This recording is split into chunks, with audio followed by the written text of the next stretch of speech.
Hey there, listeners. As you've noticed from the title, it's a late episode. This is the E3 Afterthoughts, and we thought that even though it's late, we wanted to post it anyways. But we will have new content next week. Thank you. Hope you enjoy.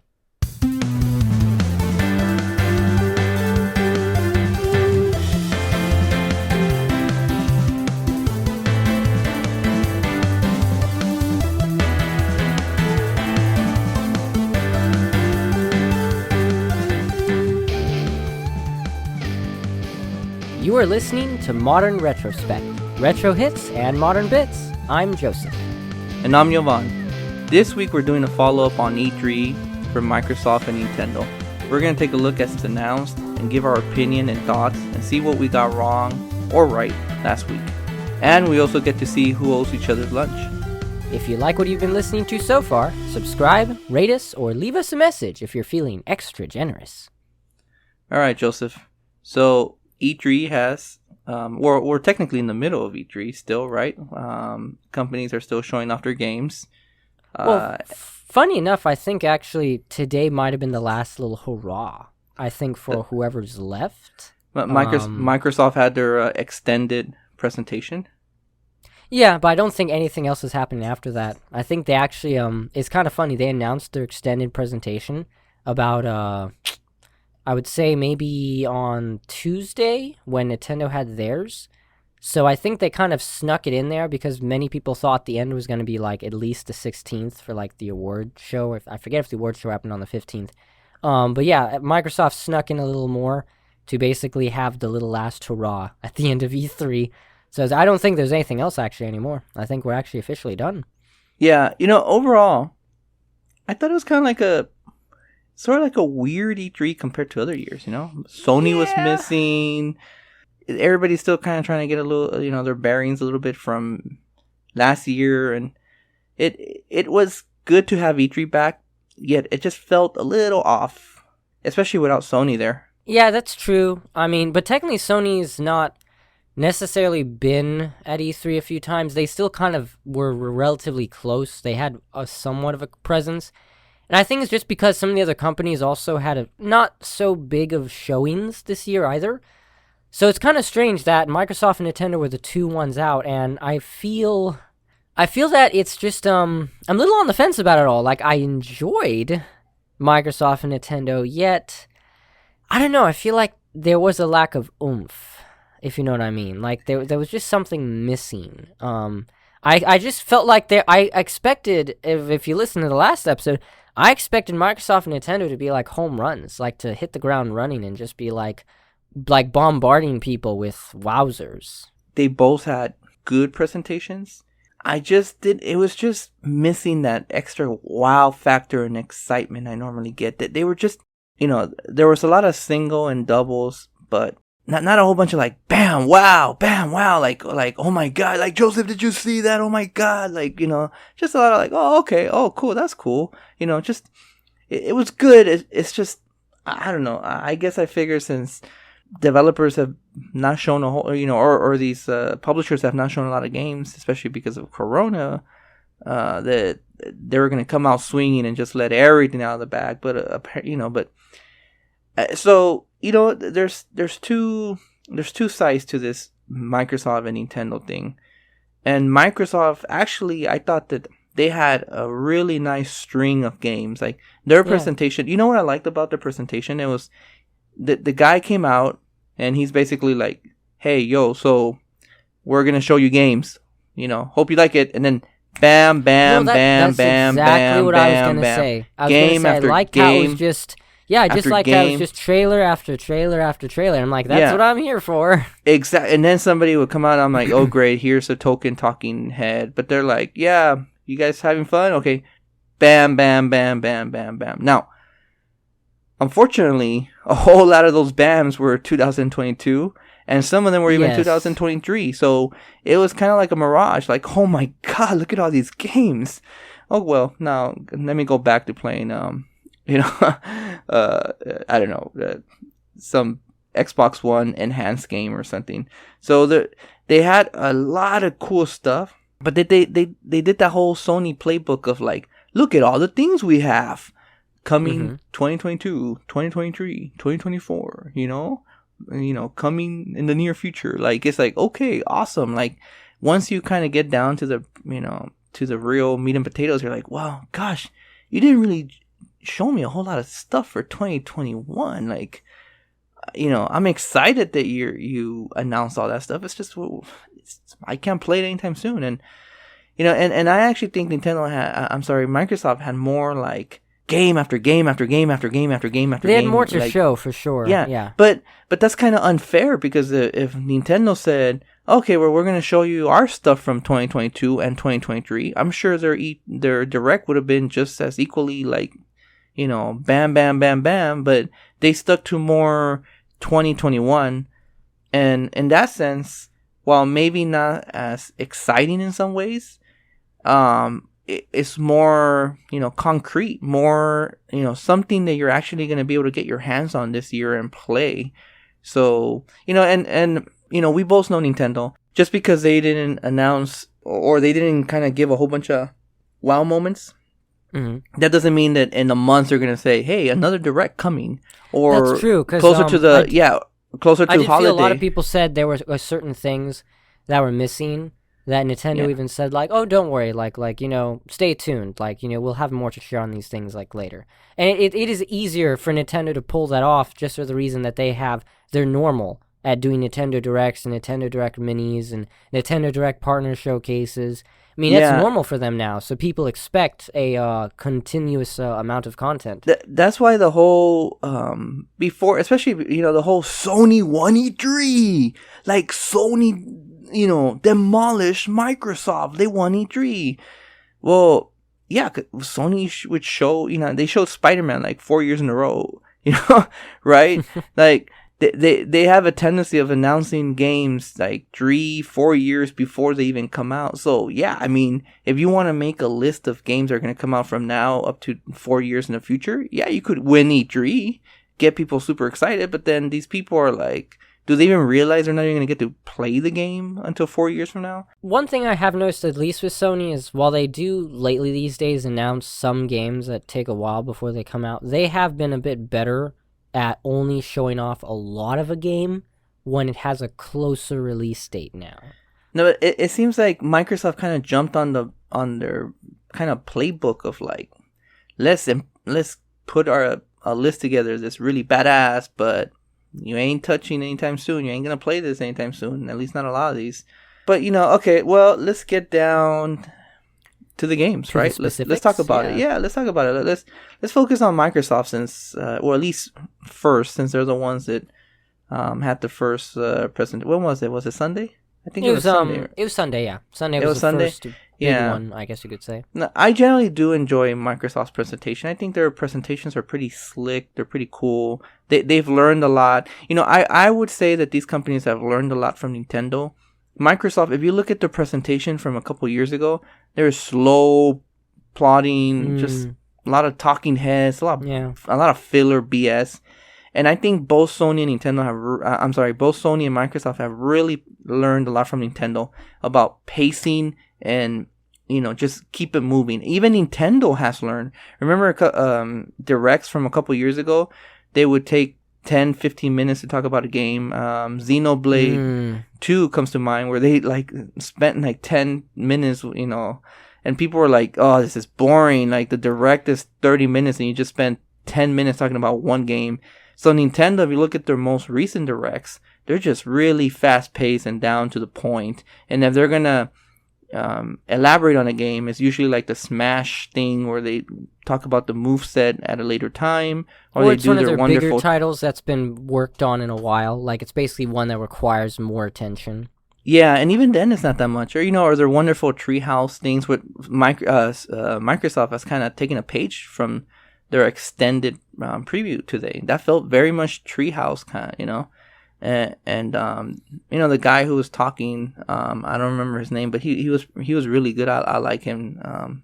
But let's get to the games, and I think the Microsoft one actually started with a big bang. A game that looks really I actually thought it was their most impressive. Well, in contention for one of the most impressive games, and definitely kind of a different look. from this company than their previous games. Oh, definitely. Starfield.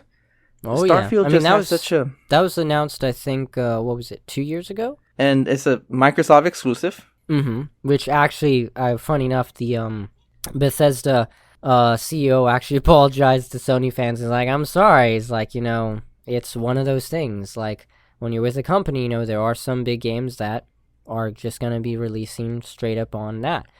Because they're Yeah. obviously, when you think of Bethesda, has made some of the most it has a lot of memorable franchises, huge franchises, especially the Elder Scrolls has captivated a lot of people. So for Starfield to be like that, they call it almost like Elder Scrolls in space, and they describe it as almost like a Han Solo simulator.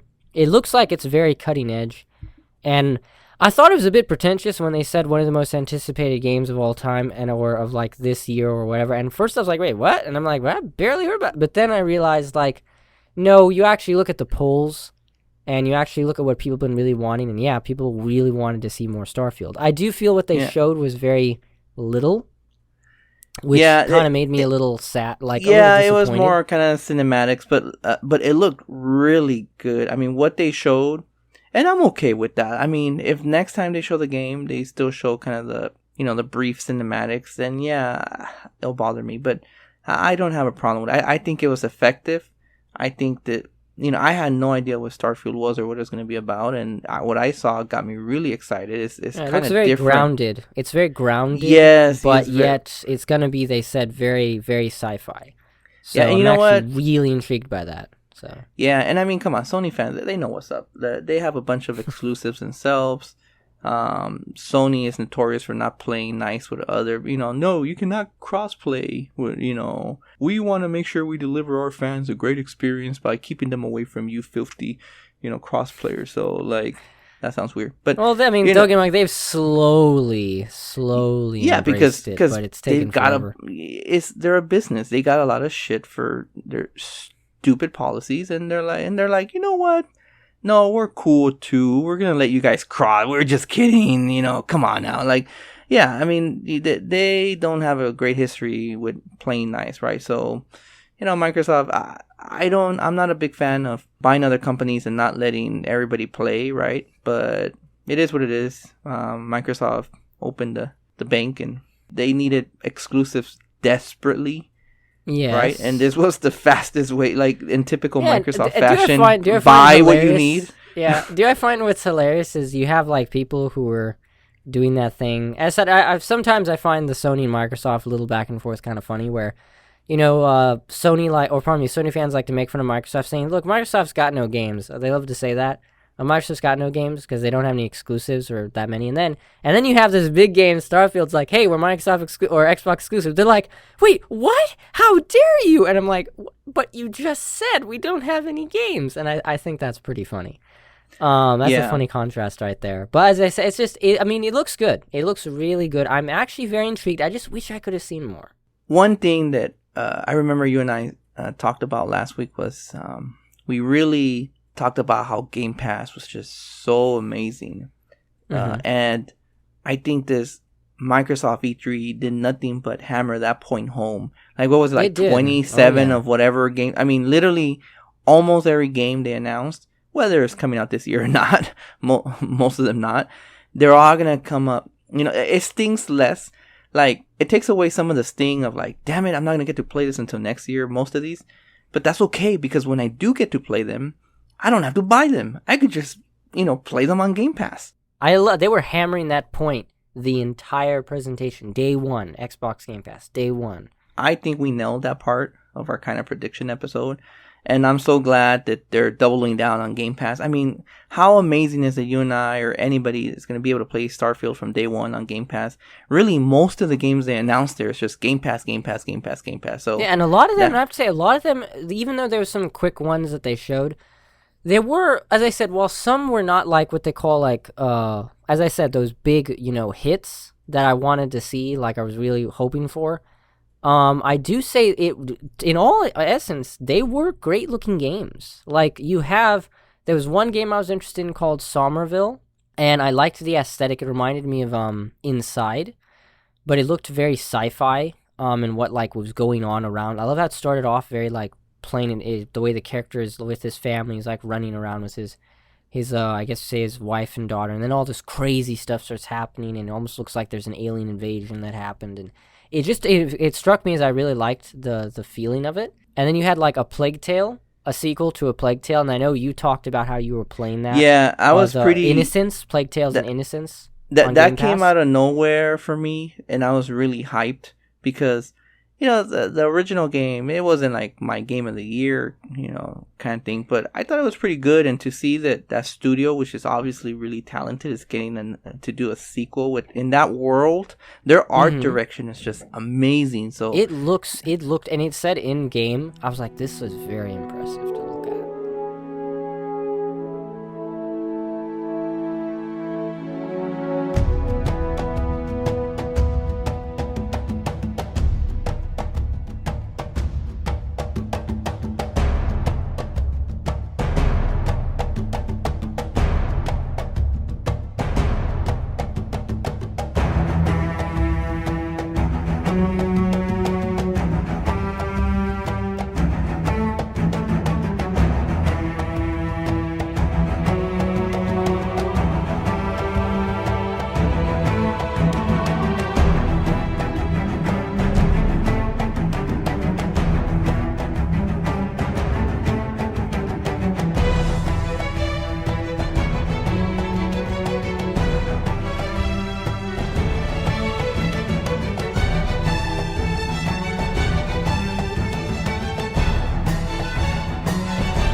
let's get to the elephant in the room here, right? Halo Infinite. What'd you think? Okay, so this to me was actually was one of the biggest disappointments.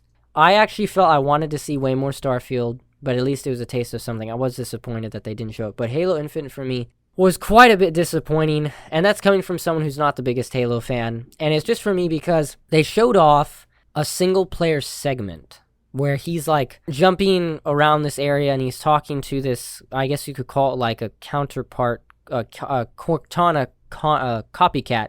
And she even says that she's like was designed to be that way, but she like something's weird, like why she wasn't programmed. It's a cool idea. I like how she's a much more like stoic, less flirtatious kind of Cortana, I guess you could say. It's kind of like I didn't like her. I didn't like her at all. I liked it. Her only faces for the that she was reason... making were kind of stupid. I'm like, no, I actually saw that. No, I actually thought they were very human, but I'm guessing it's the idea that you're trying to find out what happened to Cortana. And don't get me wrong, it's another one of those. Oh, we're gonna try something new, and to try something new, we're gonna create a mystery. And I'll give you this: the exposition for her is actually a cool idea. I didn't mind her at all for the reason that I do feel it's an interesting play on the narrative. But the thing that disappointed me is that is literally all you got. Literally, like the conversation with her, him jumping around these vehicles in space, all these dead bodies or whatever, and them talking, and it was properly epic feeling, but that was it. And I felt like okay, a whole year has passed by since they delayed it. Pardon me, almost a whole year has passed by since they delayed it. And that is all we're getting of the single player? And then they showed off like a trailer for multiplayer, which to me, as I said, I'm not a big Halo guy, so multiplayer for Halo, this might, sound a bit like, oh my god, you're not excited about Halo multiplayer? That's actually what disappointed me the most. That trailer for the multiplayer, yeah, it looks kind of nuts, but you could tell that it just does not look like Bungie Halo. It looks more like their, what's the name of the studio, 343? It looks like 343 multiplayer. Now, people are like, duh, no kidding, right? They're the ones that developed. Yeah, but 343 Halo multiplayer is kind of like Call of Duty fast action bullshit, man. It's not Halo though. It's just, you could tell it's just not Halo. It's not Halo. Like, I'm sorry, I've been playing Halo since the original. It's not Halo. You could just tell it's not Halo. And even the single player graphics, they've updated them. but they kind of lost some of that. Remember I told you I kind of liked the original trailer looked like more like kind of Halo from the earlier games. Now it just looks like Halo from 343. Like, well, I would say the art style though still very much looks Halo 3 though. His armor still looks Halo 3. Like, it's hard to explain. Like, yes, outwardly it looks like Halo, but take it from me, there's just something off. It's just like, it's like the new Kermit voice. You hear the new Kermit voice. Oh yeah, that sounds like Kermit, of course. But if you're a fan of Jim Henson's Kermit, you know that there's something off. There's just something. I love how that you use that example again, and you're like, I'm gonna use the Kermit again.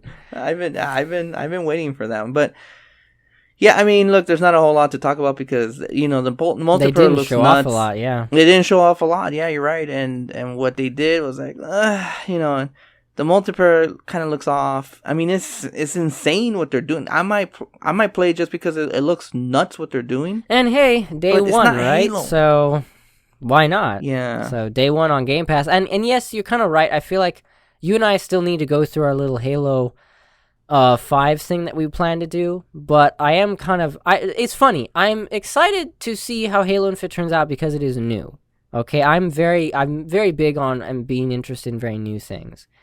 I'm just, as I said, part of me was hoping to be more interested from this presentation, and so far it hasn't really grabbed me. Yeah. I'm just hoping that they show off, because it's supposed to come out this holiday. I'm hoping they show off a good chunk of it before then. They're going to have to, like, really. I think Starfield really kind of ate its lunch, even though it didn't show a lot. But the weird thing about Halo Infinite is that, while I wasn't really impressed, it's one of the few games that's actually coming out this year. So, it's got that going for it. Yeah, oddly enough, I was more excited seeing Sea of Thieves, A Pirate's Life. Oh, that looked cool. Because don't get me wrong, I don't know who's doing Captain Jack Sparrow's voice, but he's doing a damn good job of it. Most of the time, it's usually been James Arnold Taylor, believe it or not, the voice of Ratchet in Ratchet and Clank. He's been doing Jack Sparrow for like the video games like Kingdom Hearts. But I'm actually like, I don't know if it is him, but whoever is doing it is doing a great job. And the whole story that they have, like an original story, I mean, it's just perfect. It actually suits the whole Pirates of the Caribbean thing perfectly. I was like, this is a no-brainer. I'm glad they did it. So, and as someone who's not played Sea of Thieves, it looked very entertaining. No, it looked cool. I like it. It gave me Disney Infinity. Is that the Disney Infinite vibe? Infinity. I forget. Yeah, something like that. I forgot what it's called, but they also showed off Stalker 2. I don't have a lot to say about Stalker 2. Well, actually, it looked kind of cool. I would say that game actually kind of grabbed me for the reason of the atmosphere and the way the gameplay looked. As I said, it looked very, very well done already. Like it I looked actually thought already it was like it was very a Metro game. Isn't it by the same publisher? I don't know, but at first I thought it was Metro. It has the same vibe. I mean, it looks pretty good. Psychonauts 2 looks kind of cool. I've been waiting forward to that. We've known about it for a while, so seeing more of it was nice. They showed off actually a bit more during the extended showcase, which I appreciated a lot. I actually am really looking forward to that game. It looked pretty cool. I have the first one downloaded on my Xbox, so I'm going to play that one. Right now, I'm a little bit indifferent, but for those that like Psychonauts, I'm really excited for them. Looks pretty cool. I like the sandy nature. I saw the interview with the creator, and he was going really inside baseball with the story, and I'm like, dude, I don't know how you're getting that from the story, but it was pretty cool. Another game that I felt kind of stole the show a little bit, besides Starfield, was Forza Horizon 5. That game looked gorgeous, man. They spent a lot of time talking about that game, and in my opinion, it deserved it. Why wouldn't they? It looked stunning. I'd say for the showcase, that game was a technical achievement. Like, them showing off how beautiful and what they've done. And I'm not big into card games, but that looked really good. And you know what I like about that team? Look, how can I say this? Okay, I'm going to say this. I'm not the biggest Forza Horizon fan, but that doesn't mean that I don't like the series. It just means I'm not a big racing guy. But every time I do try the games, they're just absolutely drop dead gorgeous. And what I like about them is that they pick different locations. You know, I think the last one was in England or in Europe. This one's in Mexico. You know, I mean, how many racing games take place in Mexico? Not a whole lot, right? Yeah, and these guys are passionate when they pick a location. Yeah, and they didn't do it like, it didn't look like it was kind of cliche Mexico, like, oh, Day of the Dead, you know, like you know, the whole bullshit. People are like, this is Mexico, so let's go cliche, right? Like, no, it's just they showed off, you know, kind of the locales, and they look absolutely stunning. So it looks really good. I mean, look, Game Pass, right? I'm not a big racing fan. I would. Hey, if you and I want to like take a spin, why not? Right? Yeah, wouldn't that be fun? And that's my point. I would never fucking buy this game ever. Not because it's not a good game. It's just I'm not a big racing guy, right? Mm-hmm. But in Game Pass, why not? Right? Let's play it. And who knows? We might have a bit of fun actually racing around a couple areas. Well, yeah, I'm not saying that. I'm not saying I'm going to be miserable. It's just, you know, I know I'm going to have fun with this game. I just normally wouldn't buy it, but Game Pass makes it the perfect. I mean, it's just great. I mean, guys, just know that I'm going to, you know, kiss Game Pass ass throughout the whole podcast, because that is the best deal in gaming, bar none, especially with everything they announced right now.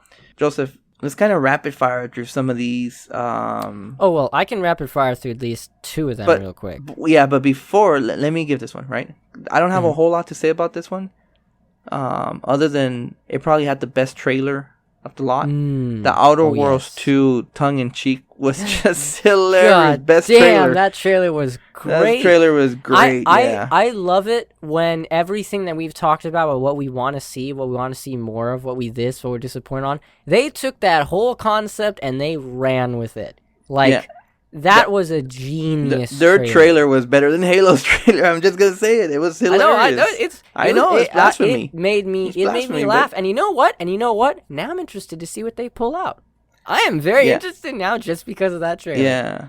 So you know, Redfall was pretty cool too. I thought that was nice. Another game that kind of takes place in Mexico. Vampires, Mexico, blah, blah. It looks pretty good. I really liked the aesthetic.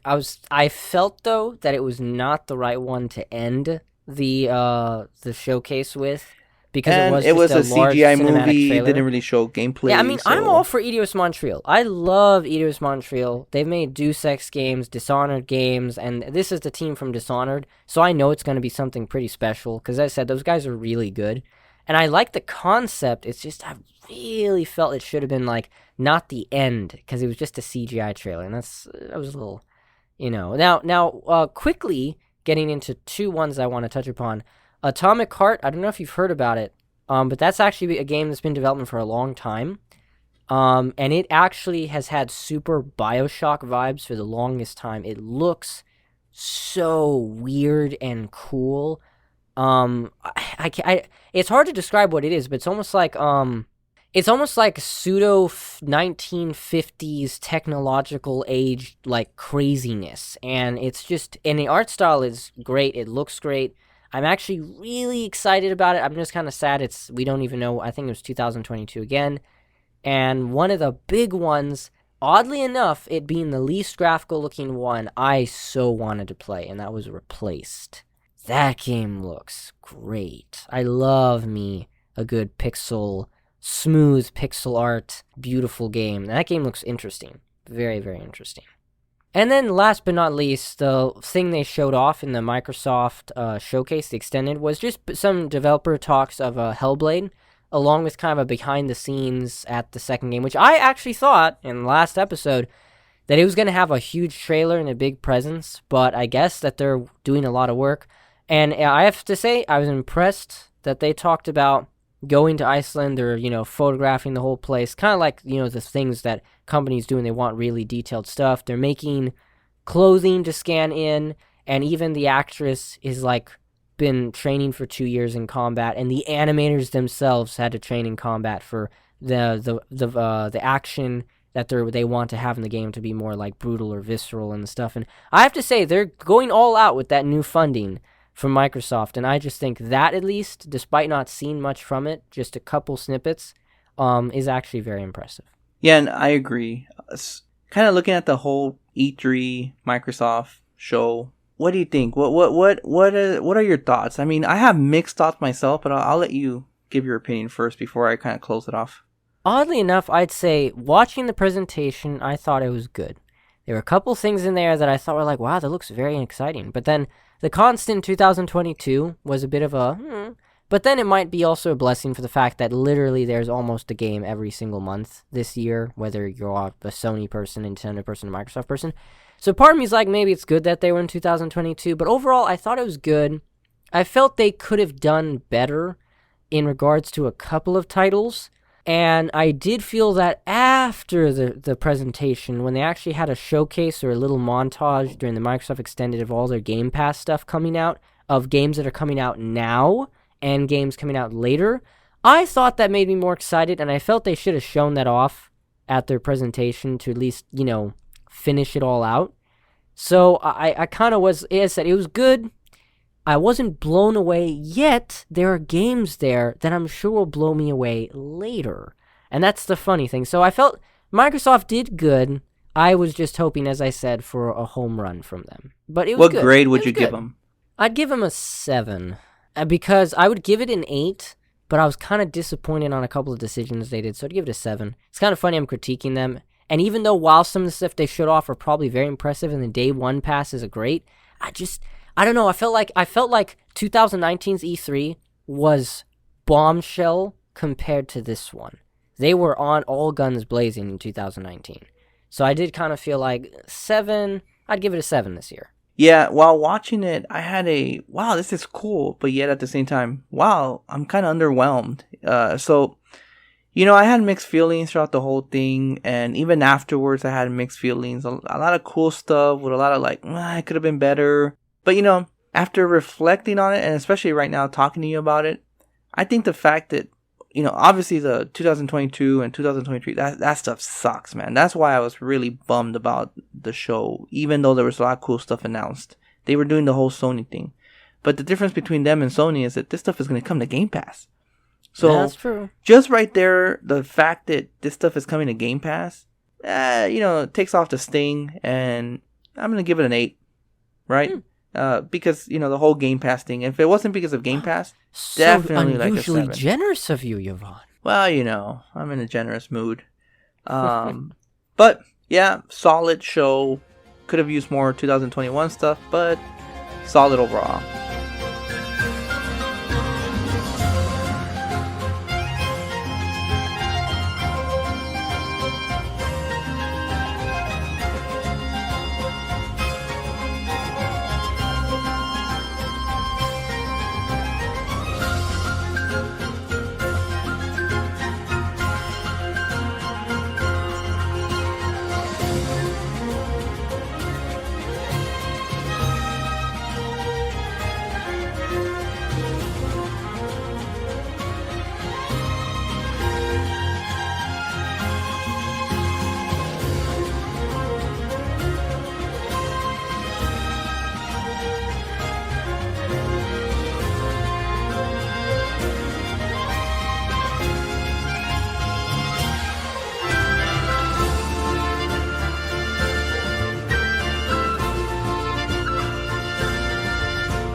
Now, let's talk about Nintendo, right?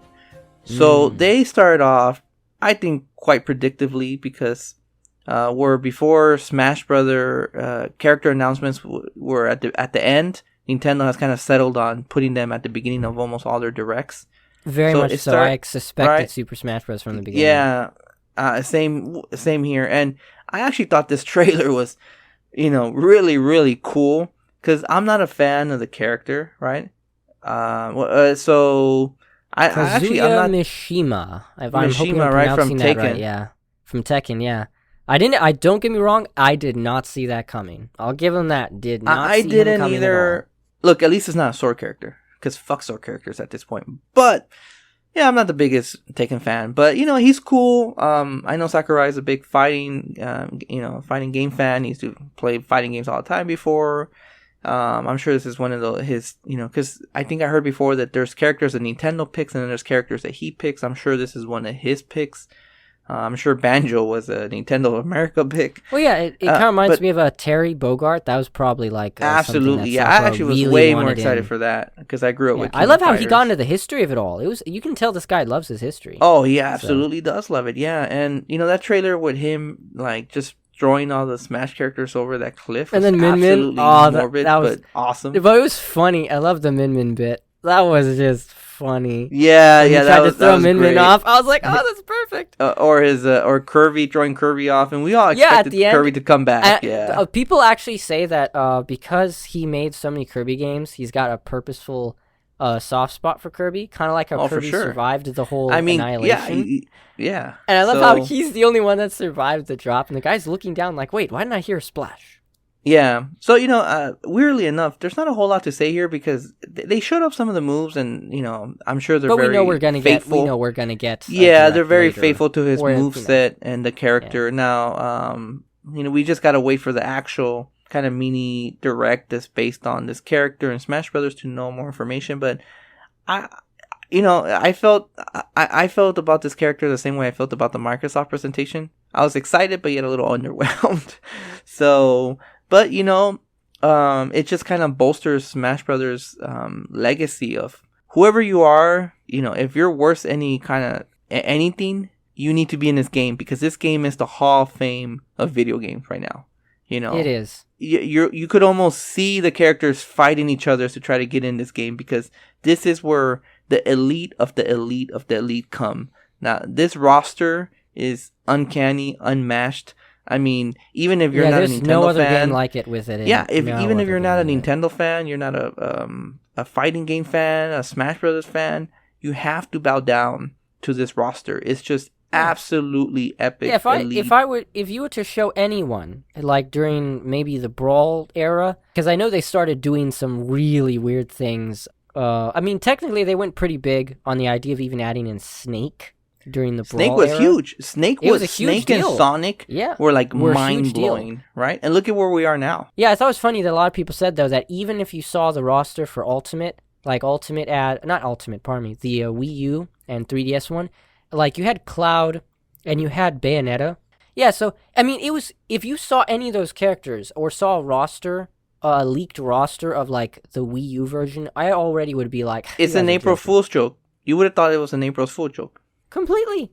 And now we're getting like we have we have Terry Bogard, we got Ryu, we got this guy now, Mishima, and who else? Yeah, there's another particular the guy from Final Fantasy. There's Ken. Sephiroth, Ken's in there. Sephiroth, yeah. Oh, Sephiroth. I mean, as in fighter games. Like they have actually like so many characters from other fighter games now, and that's it's really cool. Something else that was really cool that came back. It's a beloved series, and it has a legacy in handhelds. WarioWare. It's called Get It Together, which I think the name is really clever because it's the first game in the series. I think that has cooperative play. I could be wrong, but it's at least the first one that really emphasizes. It looked fun though. I mean, I've never played any WarioWare, but it does look actually really entertaining. One thing that stood out to me about this Nintendo Direct is that there's a lot of stuff that was really cool, but a lot of stuff that got announced in like other publisher presentations. So like I'm gonna kind of rapid fire a few, right? So like Life is Strange. Oh, that's really cool. Yeah, that got announced in another presentation. Yeah, and it's like the remastered and the true colors. Yeah, it's just really cool. Yeah, so I'm like, oh, that's cool. There's a bunch of stuff like that that's like, oh, coming in Switch. I'm like, oh, like, the Doom DLC. Oh, that's really cool. Oh, well, that's already out on other platforms, right? Yeah, like, finally. This is coming in Switch. Oh, that's really cool. Finally. Oh, well, that got announced at another presentation. Okay, cool. Like, they could have on those other presentations, they could have said coming to Switch, Xbox, and PS5, and they could have left it out of this Direct and put other stuff they want to see, right? Yeah, I would say there was one though that actually got people a little salty, and that it was because they found out later. So Square Enix showed off Guardians of the Galaxy, which I actually really liked. It was by Eidos Montreal. They showed it off at the Square Enix one, and then here they were kind of like, oh hey, it's also coming to Switch. I'm like, really? But then they didn't But say in see, the okay, presentation that it's actually so the the cloud Square Enix version. one, I'm like, why couldn't they just okay. have said in the Square Enix presentation that the Square Enix presentation had a whole thing about Life is Strange, a whole thing. They couldn't have said coming to And the Switch. whole thing on Guardians of the And Galaxy. then no, but because Nintendo wanted to add it in their direct, they could have used that time for other games that they didn't announce. Yeah, but it just felt like deja vu and some of these games. Oh, brief mention though. I will say, while I was underwhelmed mostly by Square Enix presentation, I would say that I was happy that they had long showcases on some of their games. It was nice to see some in-depth on some of the games. For sure. And another thing I thought about the Nintendo one is that they were showing off games that they had already announced, and they didn't show a whole lot new, like Mario Golf, really cool, but they already showed it. Cruising Blast, pretty cool, but kind of already showed it, Shin Megami Tensei 5. They actually showed not a lot of new stuff there. Yeah, that actually, for me, I knew was a big deal. Yeah. You can tell they lingered on it for a bit, with the long trailer, because, I mean, that game has been announced forever ago. And so now it's actually finally, like, getting appropriate evidence. We've had teasers in the past. I'd say I do enjoy what it looks like. I don't know if I'm not a fan of the series. I am happy the fact, though, that for the people who do enjoy it, it was a big trailer and actually showing them what they're getting. And oh, yeah, well, okay, let's talk about that. I'm a fan of the series, too. I have, like, 4 games on the 3DS. Have I finished them all? No, but I like the series. But before we move on to other games here, I've criticized them for having a lot of games that were previously announced in other presentations, like Mario and Rabbids Spark of Hope, which we'll get to right now. Mario Party actually looks really cool, but I'll get to that right now. Hold on, I'll get to that right now. But one thing I really, really liked was it 2021. Yep, everything. Well, I know, except two things. Literally, it was only 2 things. It was like almost a complete reverse of Microsoft. They had a couple things 2022. Most of it was 2021. Microsoft had a couple things 2021. Most of it 2022, 23. So I really, really like that. That's why I'm hesitant to get tough on them, because it's unfair if Nintendo wanted to say, okay, well, we're going to show you nothing but 2022 and 2023 stuff. Then their presentation would have been even more hype. Like, oh my god, Bayonetta, Metroid 4. But like, they could have really done the Sony thing, showing you Final Fantasy 7 5 years before it releases. They didn't, right? They stuck to mostly 2021, and I can't really, while there was some stuff missing, I can't shit on them for that after shitting on Microsoft for doing the opposite. Yeah, I'll give them that. That part of me liked. So anything that I was looking at that I found that I liked, I was like, oh, cool, 2021. Yeah, and speaking of games that got announced at other presentations, the coolest one for me, really, and it looks absolutely fantastic, is Mario Rabbids Sparks of Hope. Yes. Of Hope. I absolutely love the first game. This one looks even more bonkers. I used to hate the rabbits, but the way they present the rabbits in the Mario universe is really awesome. Rosalina Rabbit looks freaking cool.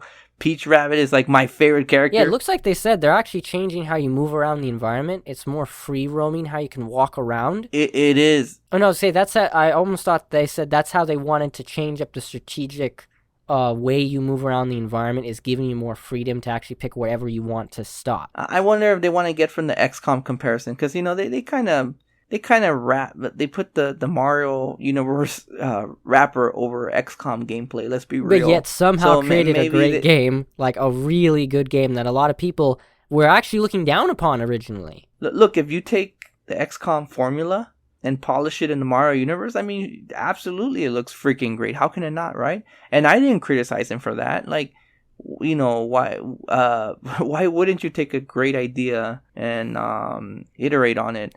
But it looks like they want to kind of do their own thing a little bit more. And as long as it's still the same great game, I don't care. Why not? It still looks like it's amazing. The music is still gonna be done by what's his name? I actually didn't remember the name, but I do know he said he was honored to do another one. Kirk Kirkhoff, I forgot his name. The rare composer who did Perfect Dark, Golden. That's why it was a big deal why they mentioned him, because he said he was happy to do another. Oh, dude, he's amazing. He did the Banjo Kazooie. I mean, Grand Kirkhoff, I think, something like that. But he is amazing, amazing, amazing. One of my favorite composers. Although, yeah, I know, my bad memory, but still, he is freaking amazing. What else do we got here? I'm gonna leave something. Well, I'm gonna leave 2 games for last. And I think you know which ones, right? Yeah. So before we get to these 2 games, Advance Wars, man, Advance Wars. Now, I'm super excited that Advance Wars. Did I mention last this on the episode? Podcast, you said right? why don't we get like another Advance Wars at least? I don't want to bitch about it too much because we got it. Nintendo gave it to me, but unfortunately, I've already played them on the Game Boy Advance part. It's the Advance Wars 1 and 2 reboot camp. It looks nice. And I do like it. The animated sequences look really cool for the powers. But the 3D stuff looks a little bit generic-y, a little bit Unity engine sort of, kind of, it looks kind of basic a little bit. So hopefully they kind of spruce it up a little bit more, add more character somewhat to the 3D graphics. It's got a ways to go. It comes out like end of the year. Look, Joseph, for you, if you have not played these games, dude, absolutely fucking amazing games, man. For me, I've been told. I played them already. I'm not sure if I want to go back and replay 100 hours or whatever of each game's like, it's pretty damn long. I mean, Joseph, these games are crack. Absolute freaking rock, man. Like, they will hook you like crazy. I remember I had a friend of mine who's a Nintendo hater, especially at the time, fierce Nintendo hater. He got a hold of this game. He borrowed my Game Boy Advance. He didn't give it back for months or weeks at least.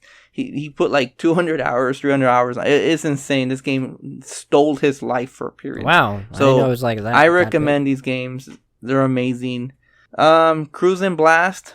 I love the cruising games. I've always said it. They were one of my favorite franchise, right? Haven't I always said that? Haven't I always defended the cruising series, Oh my Joseph? God. Yeah, you've been a champion of the cruising franchise, for sure. Especially that special one we talked about last time. Good sir, I defended his honor. I have no regrets. And Mario Party Superstars was pretty cool. Although I'm kind of bummed that, man, they spent 2 years without updating the last Mario Party. They could have added some of this stuff. Like, I would have minded if they added Super Nintendo boards, DLC, $5.99. Dude, I feel what happened, though? I almost felt that they pushed out Mario Party, and they probably did it without thinking too much. I get the feeling that there was like a divide, that maybe they had 2 teams working on something and one finished first or whatever, and then they were just kind of like, oh, it's not as that great, and they were like, oh, let's just focus on making the other one. And I'm wondering if that is why they didn't update. You know what I'm saying? I'm wondering if that is why they did not do much for Mario Party. I'm wondering if just because they already had maybe passed it on for something else, and I guess this was it. I think they updated the last game to include online multiplayer for the boards. Mm-hmm. So, because they knew they were going to announce this and people were going to be freaking pissed. They're like, really?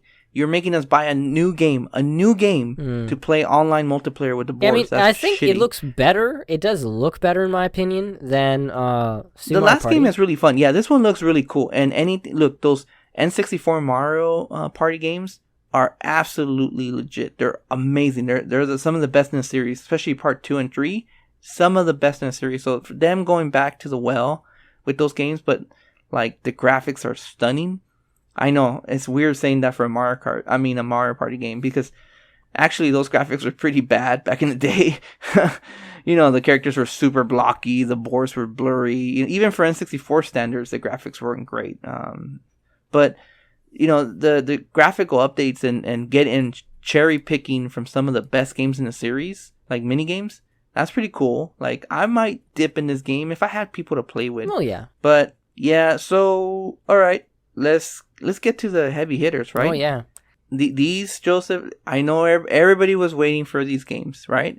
Would you agree with me? Oh, definitely. That everybody was waiting for these two announcements? Nintendo did an odd thing this time, though. They straight up kind of told you before actually showing them. Well, okay, so let me tell the people what games, okay? Austria Ascending and 2 Point Campus.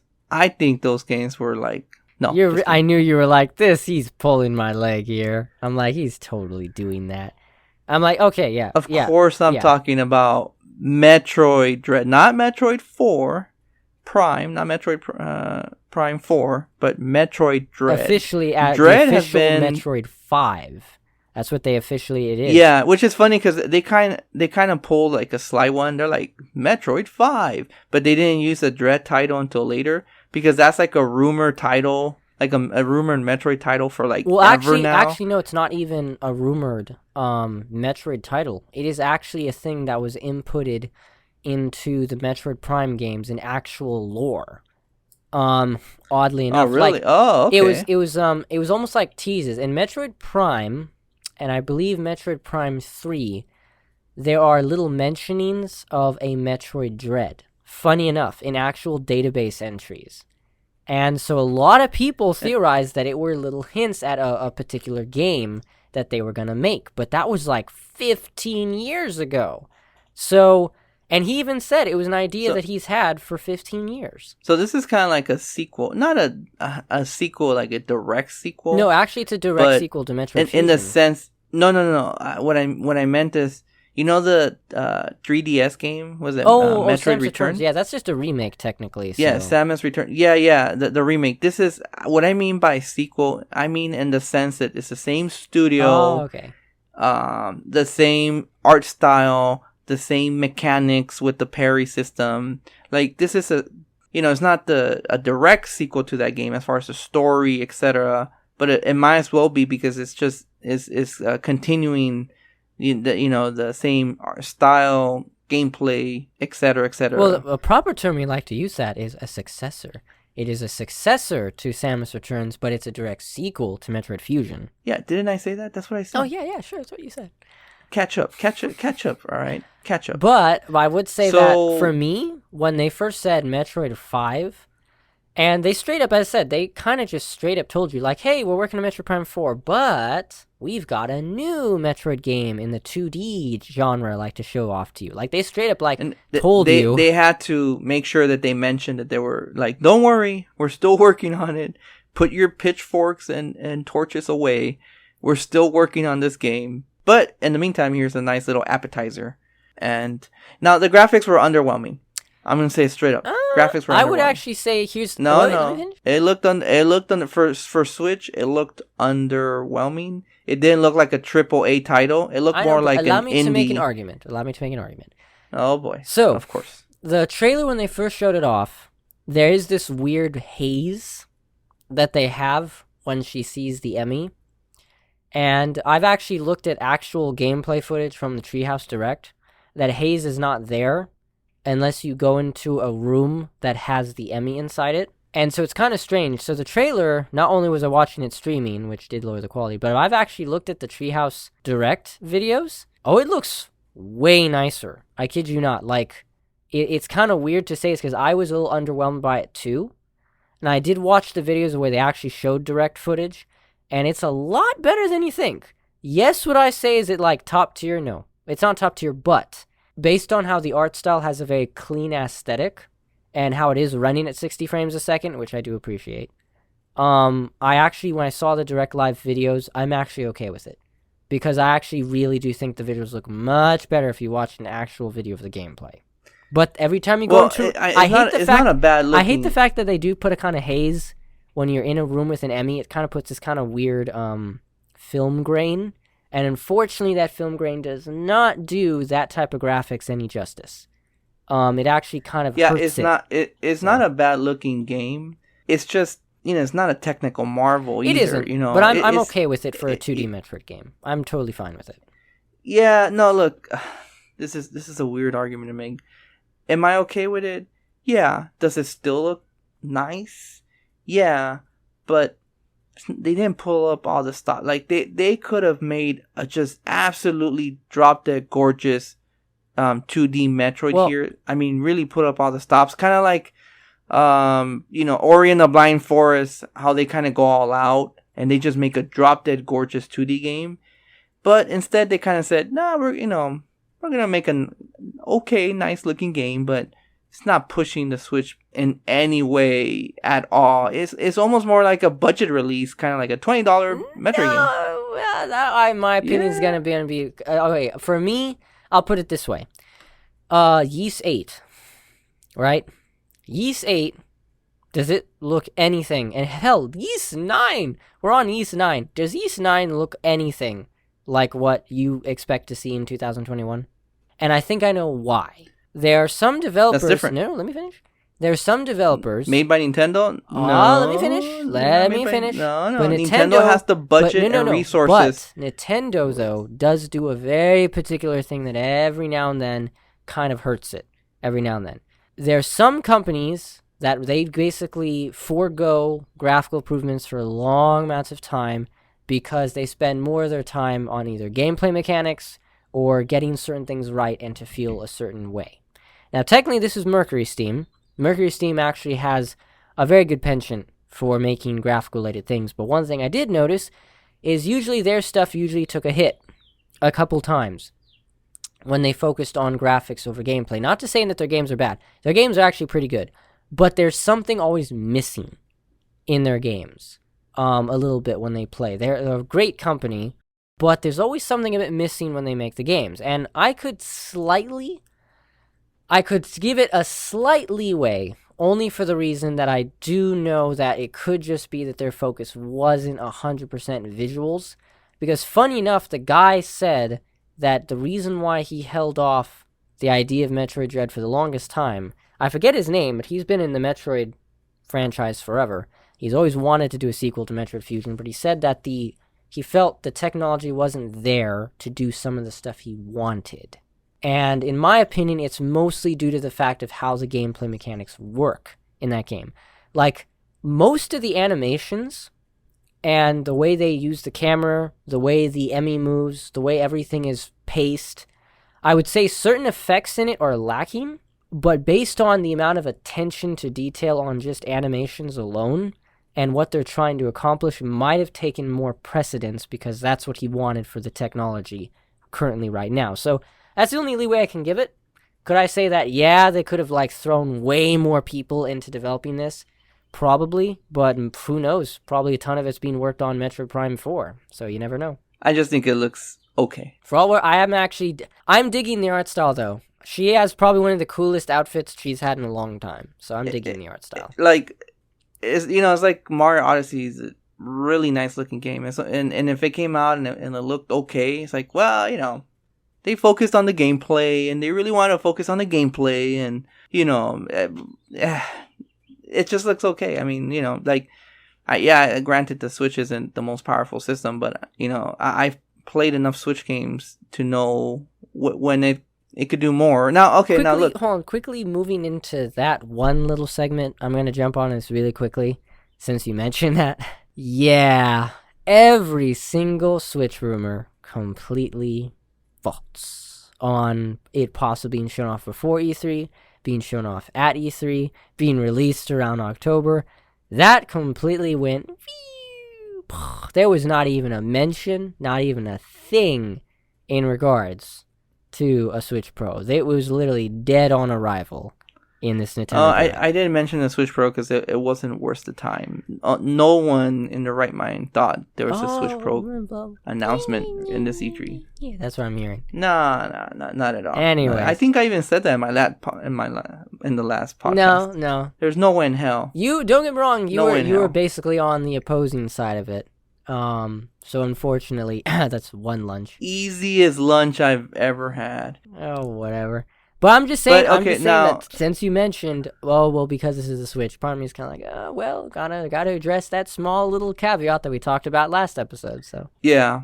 Now let's talk about a game that actually did have a budget, and this jerk, and the biggest game, bar none, the biggest game of Nintendo's Direct, and none other than Breath of the Wild 2. Well, no, wait. The Legend of Zelda Breath of the Wild 2 to the Breath of the Wild.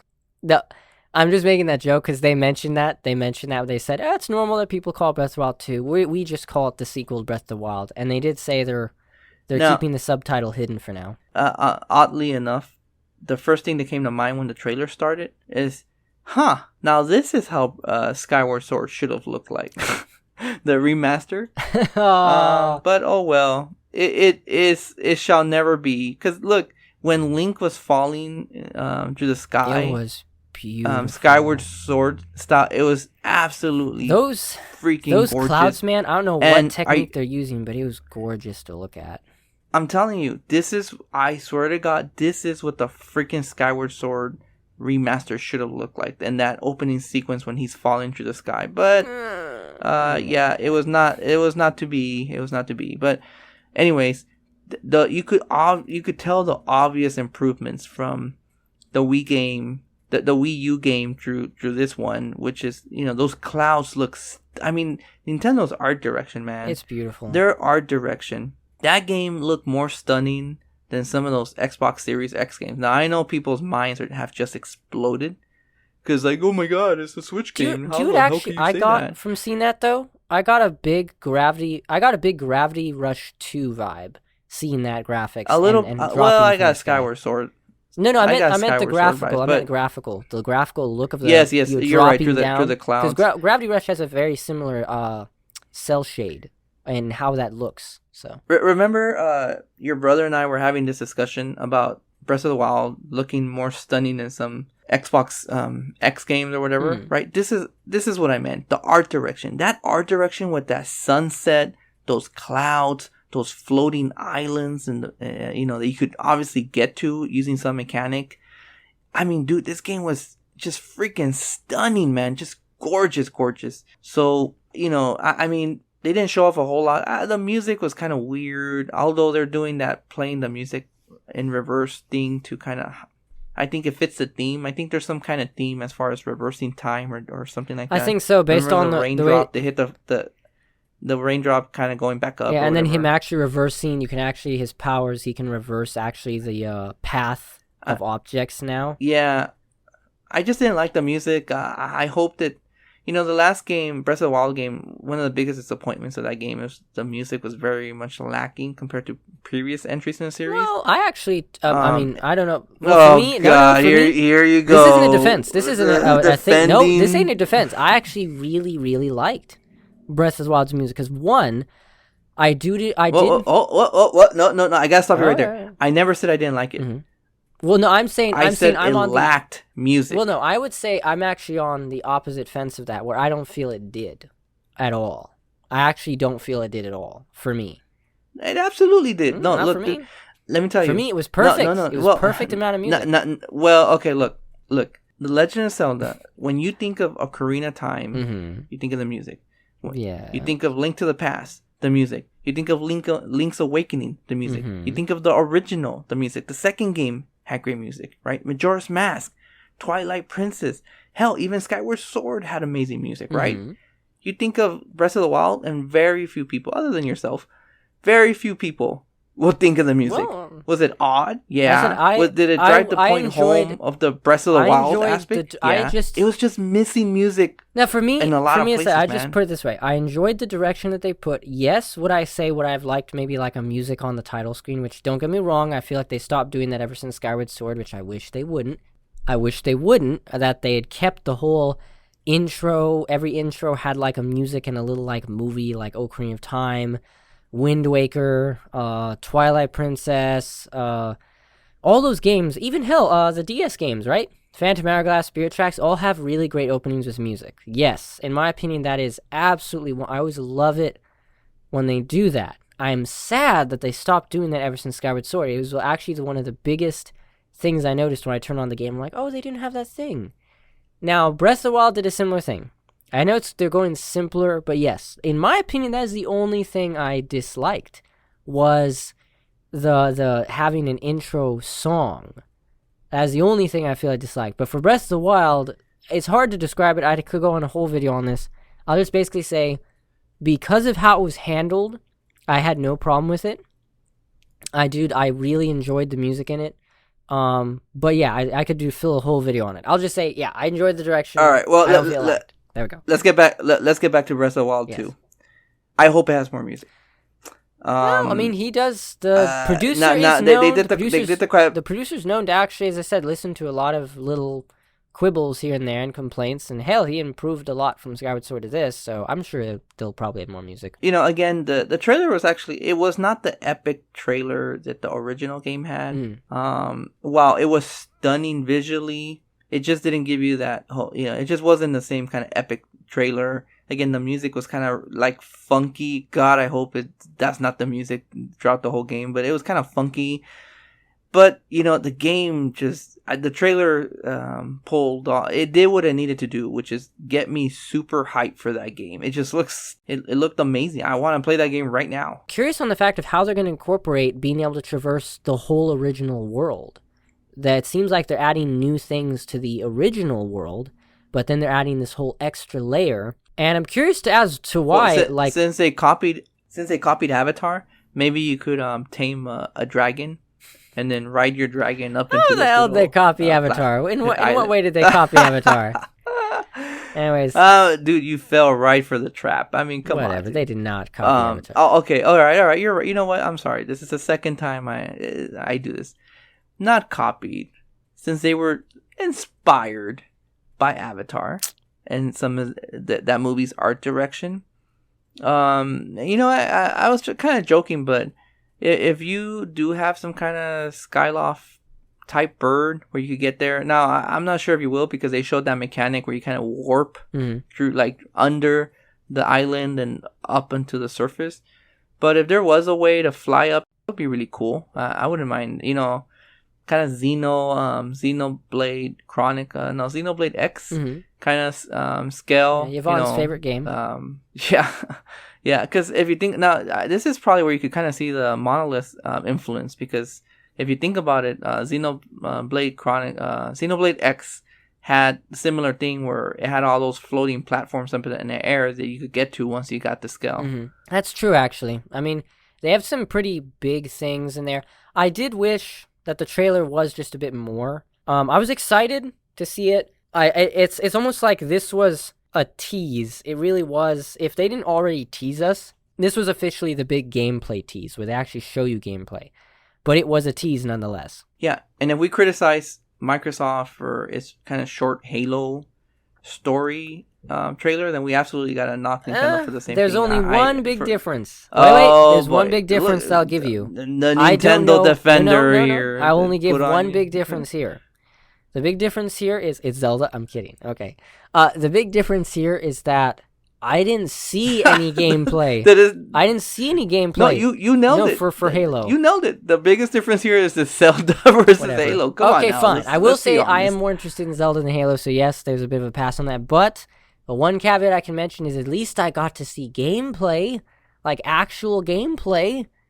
Like it wasn't just, Link talking to a monk and him explaining all of the weird things happening to him, and then him jumping down in the sky, and then that's it. That's literally, if I were to make a Zelda trailer like Halo, it'd be Link talking to a monk about his newfound powers, and then him jumping out of it down to the sky. End trailer. I actually think you nailed it the first time. No, I'm gonna actually use your, I think you nailed it really, because Halo. No, I'm not. I'm being honest. Let me explain myself. Halo, right? I wasn't a huge fan of Halo 4, and I wasn't a huge fan of Halo 5. I'm not a huge fan of 343's Halo, right? I'm a huge fan of Bungie's Halo. So even though I'm excited kind of for Halo Infinite, I'm kind of not too, because I saw that multiplayer. I'm like, oh god, here, this is not the multiplayer that I loved, right? The single player game, it looks, I want to see more, but again, I didn't like the single player that much from Halo 4, and kind of what I played from Halo 5 a little bit, although I need to go back and... Yeah, but they didn't even show you what it'd even be like in the Halo campaign, if it would even feel Bungie-like, so... Yeah, but my point is that this is a game that I'm trying to be excited. They had two previous entries from another studio that I didn't enjoy as much as the earlier entries. Now, Zelda, this is the sequel to a game that is one of my favorite games of all time by the same development team.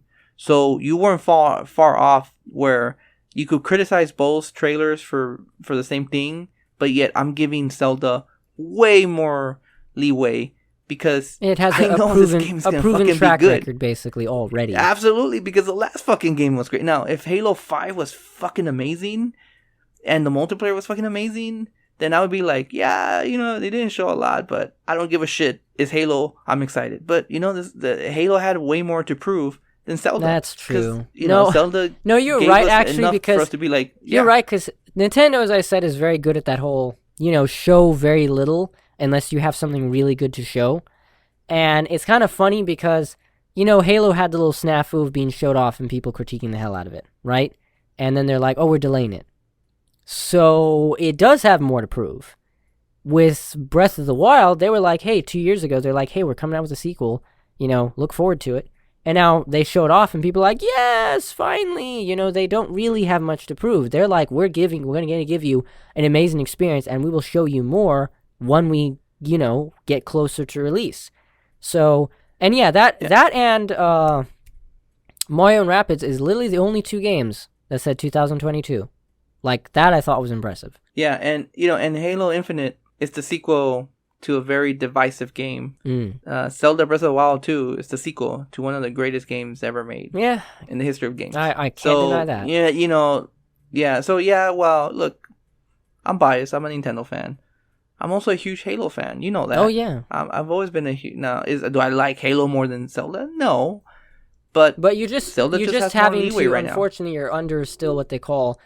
You're in the caution train still with Halo, but with Zelda, you're on the whole, like, super excited, like, nothing to lose. Look, if it was train right Bungie developing Halo Infinite, I would be way more excited. I just don't think 343 Studios has nailed Halo the way that the Coalition has mostly nailed Gears of War, right? Now, I could tell that their Gears of War games are different from the Epic Gears of War games. I could still tell that kind of voice of Kermit is like, yeah, there's something a little different.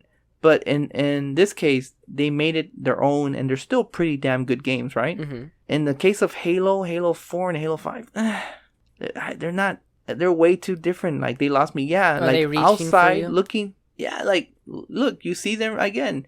You see the Kermit Muppet. Yeah, it looks like the same shit, right? You hear the voice? Yeah, it sounds like Kermit. But true, like, longtime fans know that guy, that ain't Jim Henson. Oh, you know, and 343, they ain't Bungie, man. Well, I mean, to quickly, I guess you could say, the bullet point, some of the stuff we talked about. I would say if you want to give a rating to Nintendo, maybe I'm a bit biased on this in some cases, just for the reason that they showed Metroid Dread and Breath of the Wild 2, I would give it an 8. Only for the reason that they brought back quite a few franchises, Advanced Wars, WarioWare, a 2D Metroid game, and they showed off Breath of the Wild 2. And we talked about it. They could literally show off any of the things we mentioned, and they would be fine. But I did feel a couple things were missing. I do owe you another lunch, because Bayonetta 3 was not there, not even a mention. So I get some feeling they want to show it off later. You should probably listen to me more often, Joseph. Wisdom. Whatever. I have tons of. I mean, just, I even wanted Xenoblade 2. You should take advantage of my wisdom here. Yeah, I give him an 8 too. I give him an 8. I'd say I'd give him an 8. I really do wish that they showed more wow factors, like maybe a Xenoblade teaser, just a teaser. But I get this feeling that now that they showed off Breath of the Wild 2, and now they show off Metroid, I noticed that they have taken it upon themselves to shower people with Metroid Dread news. They're going, like, big, and I meant big on... They had a developer interview with the guy, a whole 6-minute video talking about the development of Metroid Dread. They've have the whole website is up and running. They've got pre-orders ready. A collector's edition is coming. An amiibo is coming. Like, they are going hardcore on the Metroid Dread news. And I'm happy because it comes out in October. So, for me, I'm very excited that Nintendo has this thing where they're like, hey, next game in 3 months from now. They just love doing that. July, August, September, October. Like, hey, 3 months from now, new game. They love doing that. I actually really like it. Yeah. Yeah, I feel like this could have been. This is the irony here. This could have been a 9 or 10 if they would have done that whole. We're gonna show more 2022 games, right? We're gonna show Bayo 3 coming 2022, Mario Odyssey 2 coming 2023, Xenoblade Chronicles 3.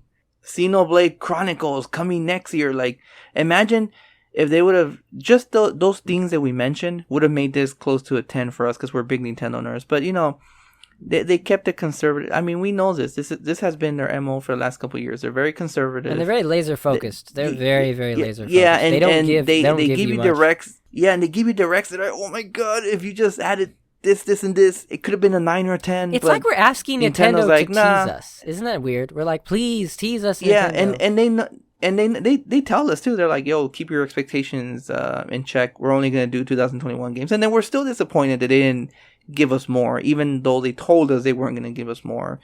But for, if Microsoft, I give them an 8 because of the Game Pass, I'm giving Nintendo an 8 because a lot of these games are coming this year. Yeah, I'm giving... it's funny, I'm being a little harsh on Microsoft, only because even though they have a ridiculous amount of games that are coming to Game Pass, including some coming out soon, I didn't feel they took advantage of what they could have done.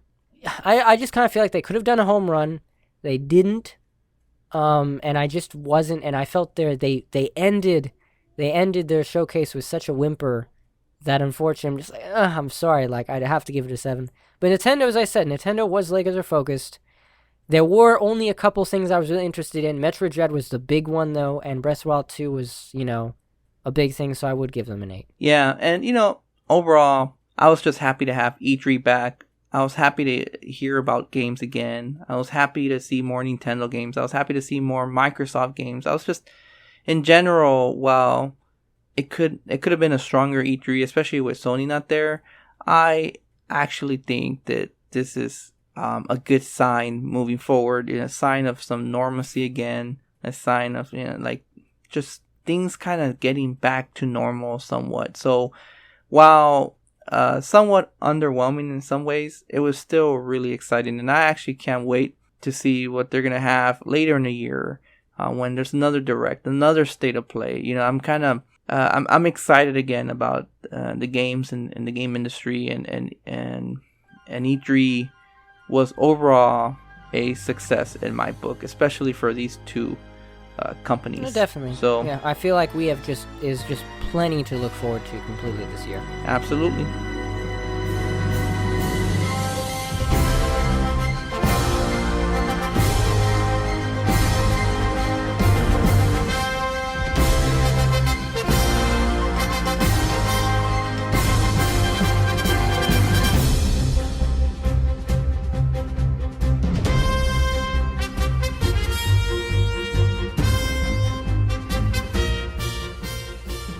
We hope you enjoyed this week's episode of Modern Retrospect.